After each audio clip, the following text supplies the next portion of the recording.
Kemuliaan-kemuliaan Allah dikaji di dalam diri, seolah-olah tidak ada lagi ruang yang buruk dari hasil kajian. Tapi kenyataan kebatilan itu tetap terjadi di kehidupannya. Apa penyebab? Apakah karena kodrat itu lemah? Atau memang kodrat itu tidak ada? Atau memang bisa terjadi? Atau memang boleh dikatakan salah satu tujuan? Tidak mungkin. Tidak ada yang menuju keburukan. Lantas dari mana datangnya? Kita lihat, maaf, begitu terkenal, terjadilah aib.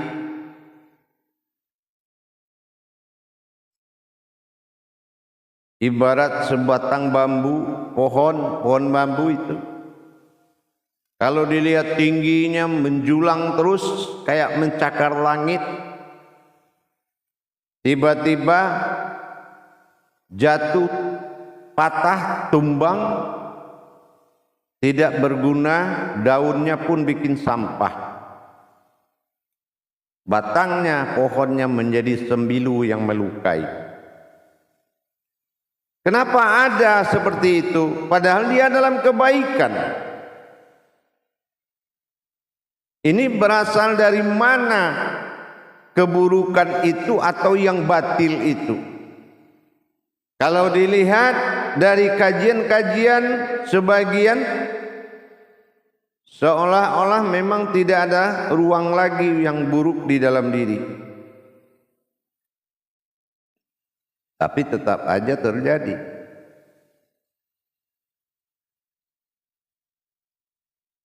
Orang gak salah juga bisa dibikin salah.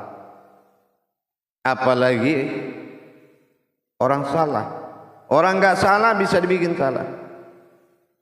Nah, itu ada kemampuan seperti itu. Bahkan itu sering terjadi di alam-alam ibadah. Di alam-alam ibadah malah sering terjadi keburukan-keburukan itu. Nah, itu datang dari mana? Apa asal usulnya sampai terjadi ada keburukan dan kebaikan di dalam diri?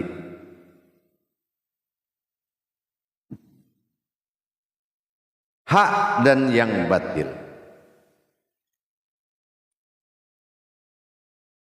Maka kita harus kembali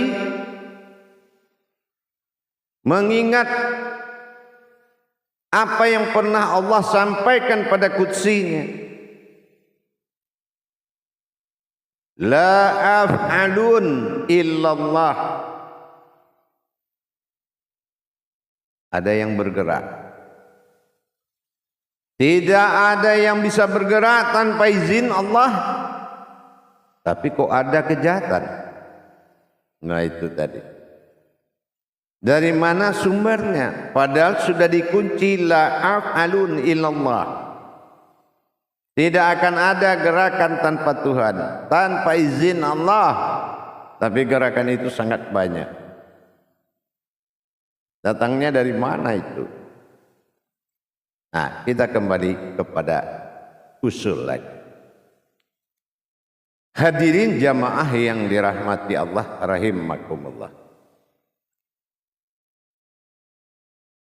Kita harus ingat kembali, kita menerima kodrat manusia ini bukan setelah lahir saja. Sebelum lahir kita sudah diperjalankan.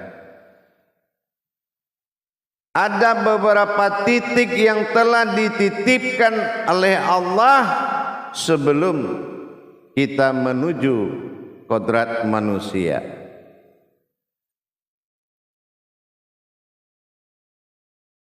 Allah mengamanahkan kepada kodrat, misal dinamakan Bapak, nama kodratnya misal, dan dititipkan lagi ke kodrat rahim bernama ibu. Berbentuk apa? Berbentuk sirin, yaitu perasaan. Sirin, perasaan. Sir'ain, perasaan membutuhkan keindahan. Keindahan membutuhkan nikmat. Nikmat membutuhkan nafsu. Nafsu membutuhkan rasa. Rasa inilah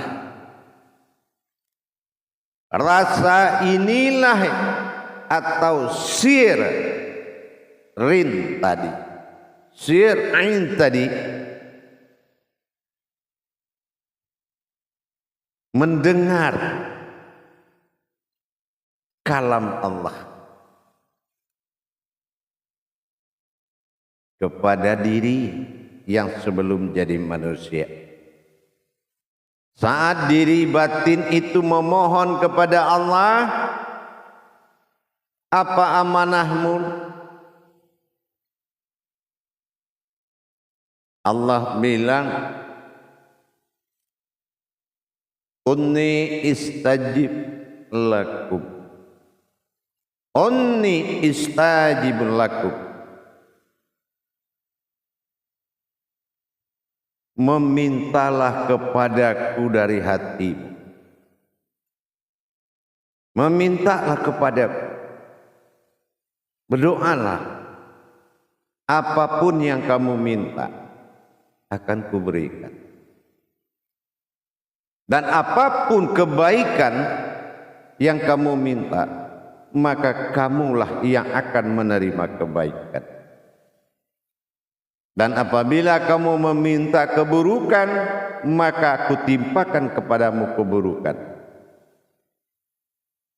Inni istajib lakum.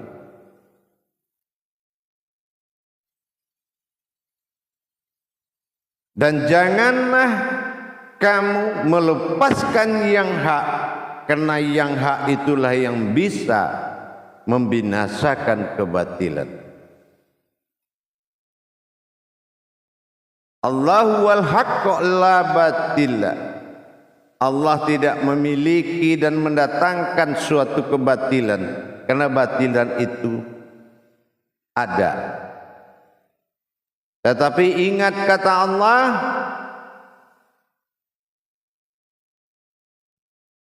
wujud. Aku sudah ada sebelum hak dan batil itu ada.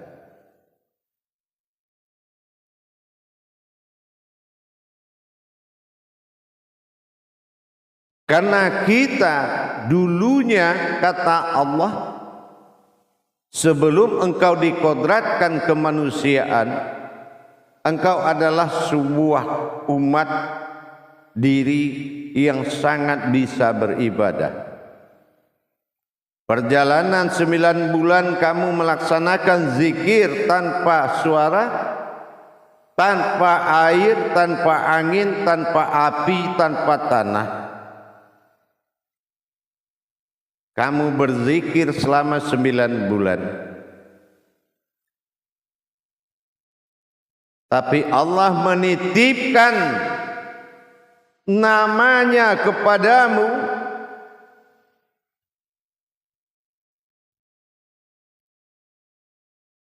Aku jadikan kamu dari zatku dengan satu patah kata. Dan jangan lupa, nama itu kamu pakai untuk rohanimu, yaitu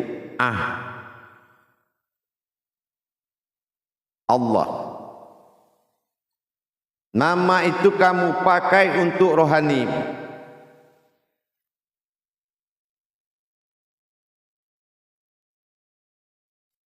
setelah dia keluar dari alam rahim,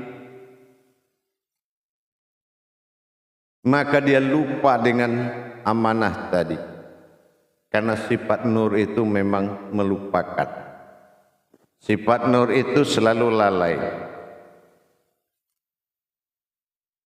Laksana sebuah matahari, dia selalu melihat ke depan dan dia menerangkan ibarat sebuah lampu. Apapun cahaya yang muncul, dia akan memunggungi yang memunculkan. Makanya dia menangis dengan kalimat ah. Teriakan tangis ahnya bayi tadi. Dia kehilangan nama, tapi dia sebut nama itu.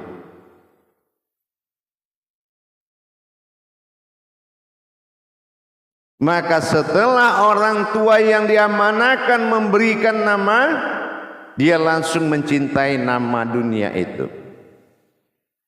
Makanya hati-hati ngasih nama anak. Karena kodrat hijahiyah ada di nama itu yang akan menjadi watak bagi anak. Maka akhirnya kemanusiaan itu diserah terimakan di saat air susu ibu yang telah diminum. Atau meskipun tidak dari ibunya, namanya kodrat susu itu, nutfahnya. Nutfah itu dia minum karena nutfah berasal dari kadar air, api dengan tanah dan seluruh kodrat yang hidup yang lain. Kesucian alam. Dan setelah dia minum air nutfah ibunya, maka bereaksilah tingkat alam di dalam diri.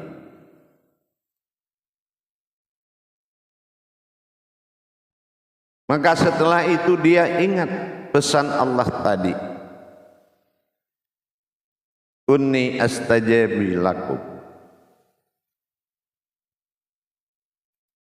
Astajib lakum, memintalah kepadaku. Karena kodrat keduniaan dia sudah tinggi, penjagaan hatinya sudah kurang. Karena asupan jasmaninya lebih kuat daripada asupan rohaninya. Maka waful qalbi alal qalbun, hatinya langsung mati. Fungsi hatinya kalabun, hidup sendiri, dan kabatun, mati total dari rasa dan perasaan. Karena tidak lagi fuadun. Kenapa? Karena diasupi oleh makanan jasmani, santapan jasmani tanpa menerima santapan rohani. Akhirnya nurani dan rabbani hatinya melemah. Inilah awal amal buruk dan baik itu terjadi. Bayangkan saja, yang menasehatinya adalah nafsu mutmainah. Bayangkan, nafsu menasehati kodrat Allah, kan sudah jauh, terlalu jauh. Tapi kenyataannya, asupan yang dia terima dari kecil menjadi kodrat dari hatinya, namanya kolbu. Kolbu menjadi darah, menjadi akal, akal jadi pikiran, dan pikiran menjadi ingatan. Mengkonsumsi apapun yang tidak diridhoi Allah akan menjadi akal dan perbuatan. Maka perbuatan menjadi sebuah doa. Sekali diperbuat, dia akan mengulang lagi, dan seterusnya. Inilah batil, hak dan batil. Makanya kita diajarkan kembali bagaimana mendirikan dan menjaga yang hak itu dengan menetapkan pandangan diri yang hak. Menetapkan pandangan diri yang hak. Kuat mana pandangan yang hak dengan rasa batil yang selalu bergejolak. Inilah mujahadah. Inilah perannya Rasulullah sallallahu alaihi wasallam. Allah berkodrat manusia menyelamatkan manusia. Sallallahu alaihi wasallam. Sesungguhnya Allah adalah Tuhan yang menyelamatkan. Maka selalu kita adakan witir-witir sallallahu alaihi wasallam terus menerus, insyaallah.